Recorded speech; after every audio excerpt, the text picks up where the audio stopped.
About 40 people live here, 6 miles out to sea in the cold gray water of Penobscot Bay off the coast of Maine. There is one small boat. It crosses in about 45 minutes, a few times a day, and it carries everything. The mail, the groceries, the propane, the kid heading to the mainland, and then a storm rolls in off the Atlantic. The bay turns to standing walls of water, and the boat does not run. When that happens, there is nothing. No road, no bridge, no causeway waiting under the waves for low tide. Just 40 people and the weather, and whatever they already have on the shelf. So here's the question you are probably already asking. How does a real town survive out there?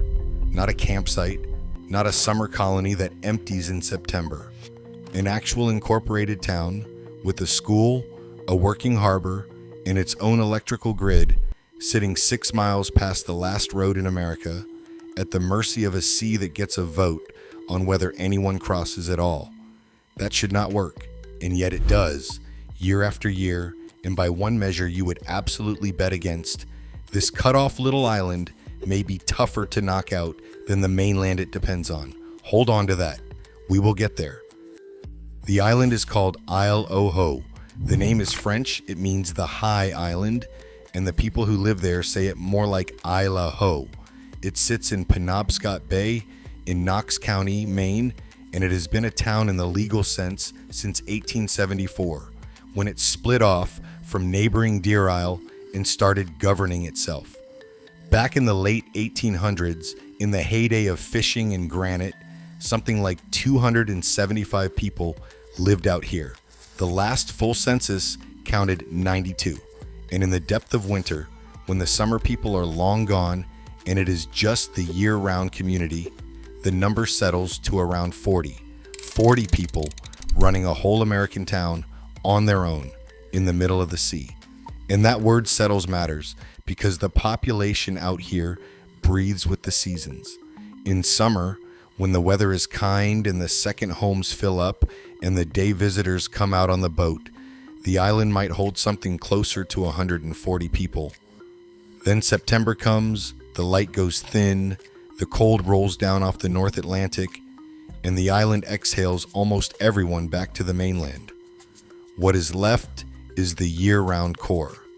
The people who do not leave, the ones who have decided that this rock in the sea is simply home, in January as much as in July, and who have to make every hard system of daily life actually function when the crowd is gone and the weather turns mean.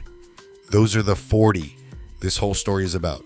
Everything that follows is about them and about the machinery they keep running when almost nobody is watching.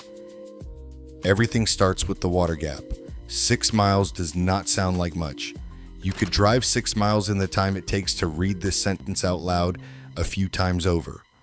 But 6 miles of open North Atlantic Bay is a different kind of distance. There is no ferry you can drive a car onto. There is no bridge, and there never has been. The only way across for a person or a package or a problem is a passenger boat that runs year-round out of the town of Stonington on the mainland. Locals just call it the mailboat. It has been operating for something close to 60 years, run now as a nonprofit, and its schedule is the heartbeat of the island. 45 minutes each way, 3 to 5 runs a day, depending on the season. Miss the last boat, and you are on the island until morning, whether you meant to be or not. Think about what that actually means for a second.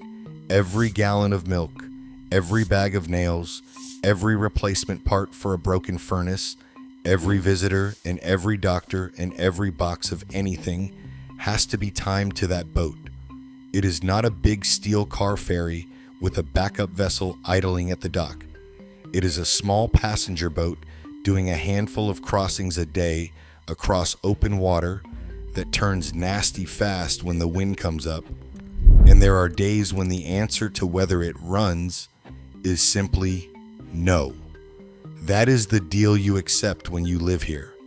The whole rhythm of life bends around a printed schedule and the mood of the bay. And the boat is not free and it is not casual. Ride it in 2026 and a round trip runs an adult around $48 with a fuel surcharge on top. If you live there and cross often, you buy a book of 20 trips for about $450. Bring a bicycle, that is extra. And your groceries do not just ride along in your lap. Freight gets hoisted aboard as cargo, and a load of it costs somewhere between $35 and $55 to move. So the simple act of restocking your kitchen carries a shipping bill that a mainlander never even thinks about. There is no chain grocery store on the island. There is no big box anything. There is no convenience store to run to at 11 at night when you realize you are out of something. If you forgot it or ran out of it, then you wait for the next boat. And if the boat is not running, you wait longer. People out here keep deep pantries the way the rest of the country keeps a junk drawer, and you learn to think in weeks, not in trips to the store. So how do people out here actually make a living? For a lot of them, the answer is under the water. More than a third of the year-round residents fish lobster as their primary income. And the town did something clever and very deliberate to protect that. The town dock, the working waterfront where the boats tie up and the traps go out, is legally preserved as a working waterfront in perpetuity. That is a real thing they put in place. On the mainland, waterfront like that gets bought up and turned into condos and restaurants until the fishermen who built the town can no longer afford to work in it. Out here, they made sure that can never happen. The dock stays a dock. Picture it on an August morning. The diesel chug of a lobster boat idling at the float. Crates of hard-shell lobster stacked and dripping, gulls screaming overhead, and a man in orange oilskins who has done this exact thing since before the summer people knew this island existed. And honestly, that is the thing that hooks me about places like this. A town of 40 people quietly writing itself a rule to protect its own future, decades before anyone thought to point a camera at it. If you find that as strange and as genuinely compelling as I do, that there are still corners of America running on their own homemade rules like this one, consider subscribing, because that is the whole promise of this channel. The places you almost cannot reach, where people still live, and the real machinery of how they pull it off. Now, the boat brings your food and your fuel, but there is one thing the boat cannot really bring, and it is the thing that most defines whether a place like this can hold on to its future. Children. Haut has a school, one room. It teaches every grade from pre-kindergarten through 8th, all at once, in the same space, with one teacher working across the whole span of ages at the same time. And the enrollment number is almost hard to believe.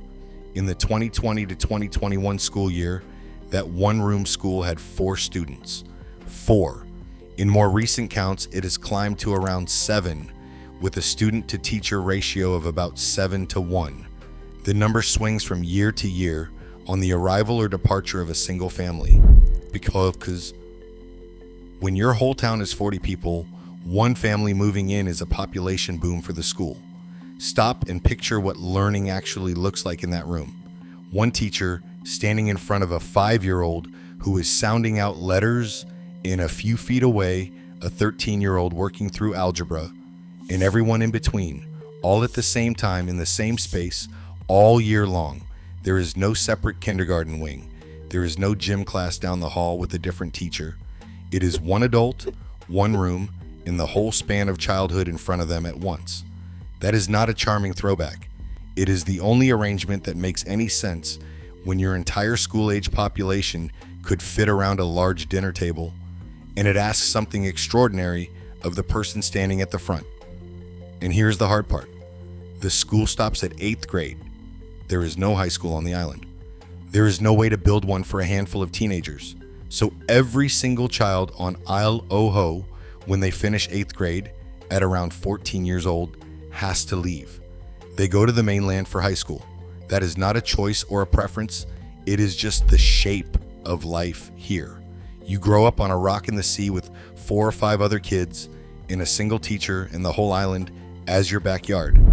And then at 14, the island cannot hold your education anymore. And you go, some bored on the mainland during the week. Think about that as a parent for a second. Your child turns 14, and instead of a bus ride to the local high school, the next stage of their life is on the far side of 6 miles of water that can close for days at a stretch. The community has wrestled with this for generations, because a town that has to send its 14-year-olds away is a town constantly negotiating with its own future.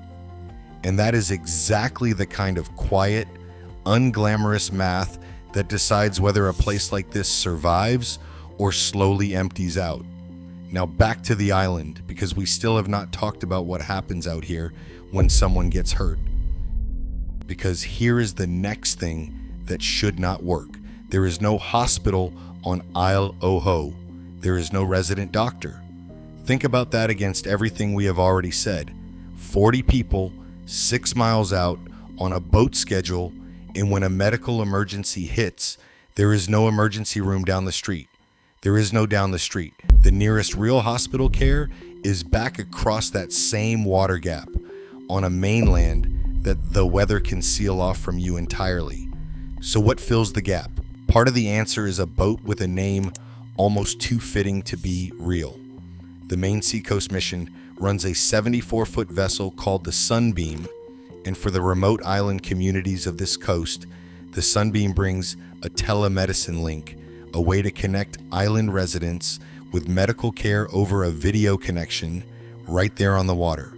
It is one of the ways a community with no doctor stays tethered to the medical system that the rest of us take for granted. It is not the same as having an emergency room. Nobody out here pretends it is, but it is a deliberate, standing answer to a problem that most towns never have to think about, because most towns are not sitting on the far side of a bay that can close without warning. And this is where you start to see the real logic of a place like this. When help cannot be counted on to arrive quickly or at all, the community has only one rational choice, which is to reduce how often it needs outside help in the first place, and to build a cushion under every part of daily life that it possibly can. You keep the deep pantry, you keep the spare part. You learn to do for yourself the things a mainland town outsources without a second thought. Isolation does not make people helpless. Handled right, it makes them prepared in a way most of us have quietly forgotten how to be. The island did not choose to be 6 miles out at the mercy of the weather, but having been dealt that hand, it has spent decades learning to play it about as well as a place can. And that phrase, without warning, is the whole reason the island has learned to build in backups. Keep that in mind, because when we get to how they keep the lights on, that instinct is going to turn everything you assume about this place upside down. Then there is the strangest part of the map. Isle au Haut is not just a town. It is also, roughly half of it, a national park. Acadia National Park, the famous one up in Maine, has a piece way out here on this island, cut off from the crowds that jam the main park on Mount Desert Island. So you have one small island in the middle of the sea, and it is split between two completely different jurisdictions. On one side, an incorporated Maine town of about 40 year-round people who fish and govern themselves and run their own affairs. On the other side, federal parkland managed by the National Park Service. And these two halves are not a tidy division of interests. They share the same small landmass, the same trails, the same harbor, the same finite everything. The town has to run its year-round life, its dock and its school and its power line on an island where a big share of the ground is federal parkland with its own rules and its own priorities. That is an unusual thing to govern. Most towns worry about their neighbors and their county. This one shares its entire home with the National Park Service, and the two have to coexist on a piece of land you could walk across in an afternoon. Roughly half the island is the park. The other half is private land in the working fishing community. And the Park Service actually caps how many visitors are allowed onto its section of the island at a time. Let that sink in.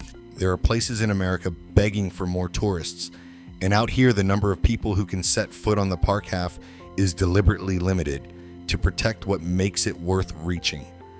There is a passenger ferry that runs to the town landing year-round, and in the summer season it adds a stop at a place called Duck Harbor, right at the edge of the park from the middle of June to late September. Come in winter, that stop is gone, the trails are quiet, and the island belongs almost entirely to the 40. So picture the whole thing now.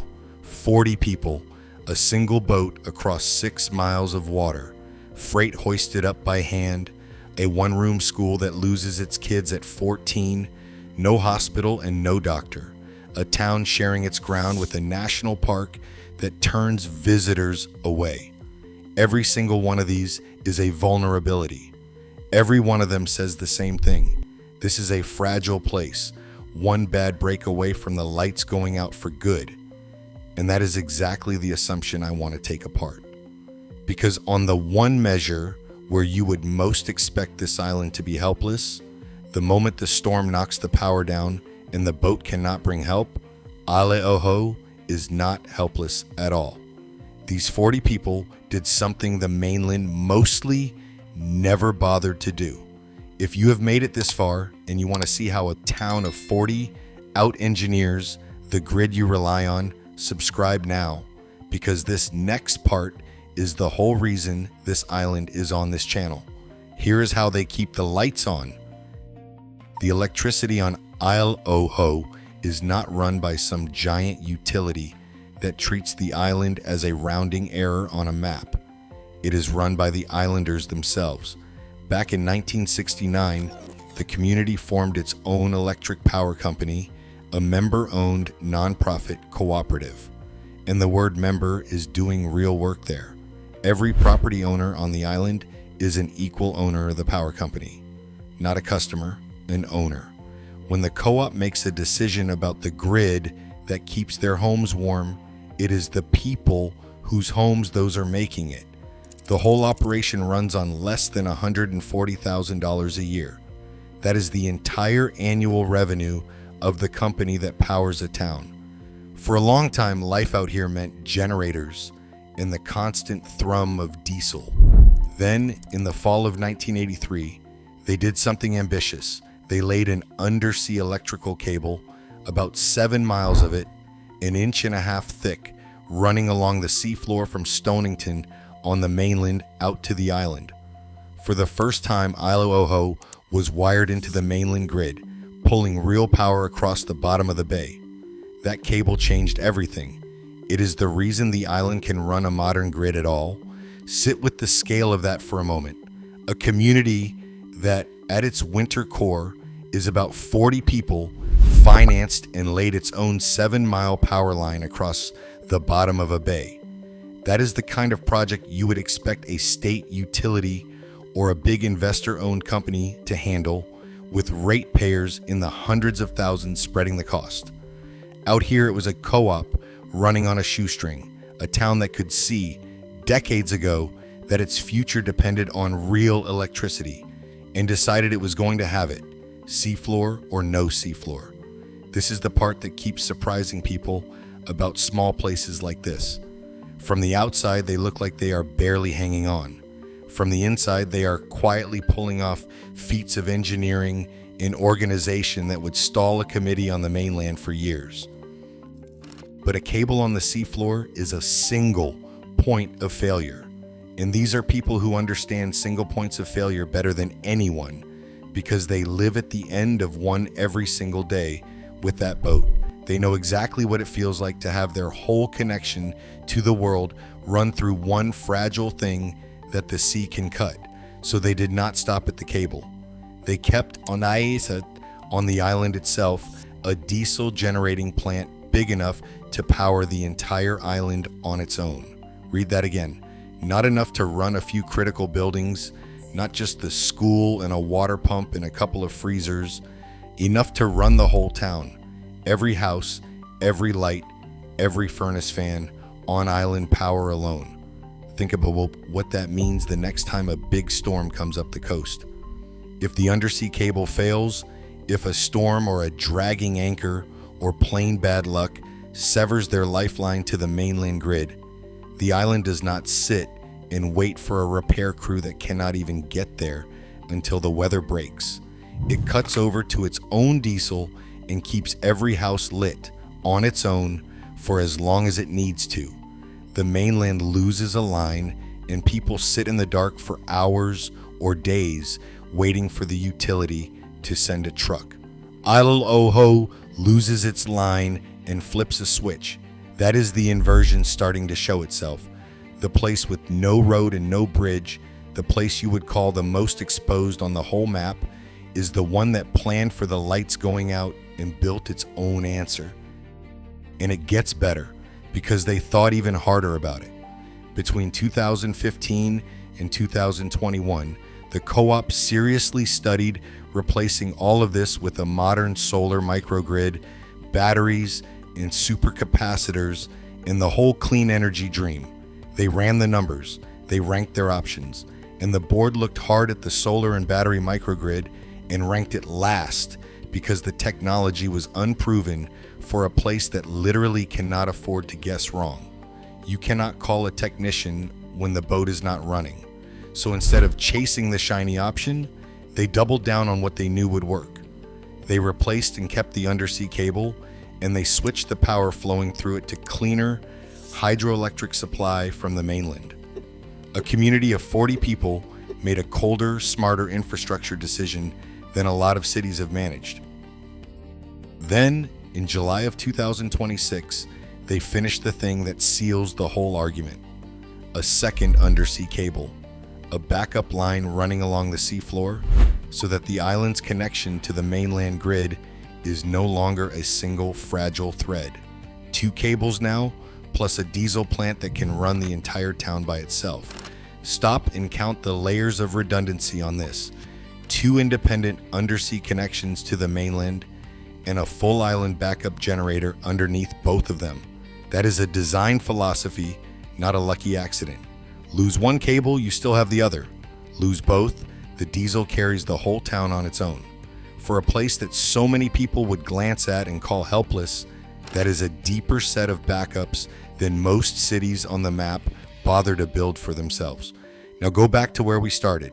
40 people, 6 miles out, 1 boat, and nothing when the storm closes it. Everything about the surface of this place says fragile, isolated, 1 bad day from collapse. But look at the one system that actually matters when the weather turns and the help cannot come. The power. On that measure, this cut-off island in the middle of Penobscot Bay is not the weak link at all. It has 2 undersea cables and a whole island generator standing behind them. Most towns on the mainland, the ones with the roads and the bridges and the hospitals down the street, have exactly 1 line in and no backup at all. When the next big storm rolls up the coast of Maine and knocks the power out for miles and whole mainland towns go dark and quiet and cold, some of the safest, most stubbornly lit windows in the entire region might just be the ones 6 miles out to sea. 40 people, 1 boat, no road, no bridge, no doctor, and a grid they built to outlast the one you are reading this on. The island you were sure could not take care of itself has, by the one measure that counts most when the weather turns, been taking care of itself all along.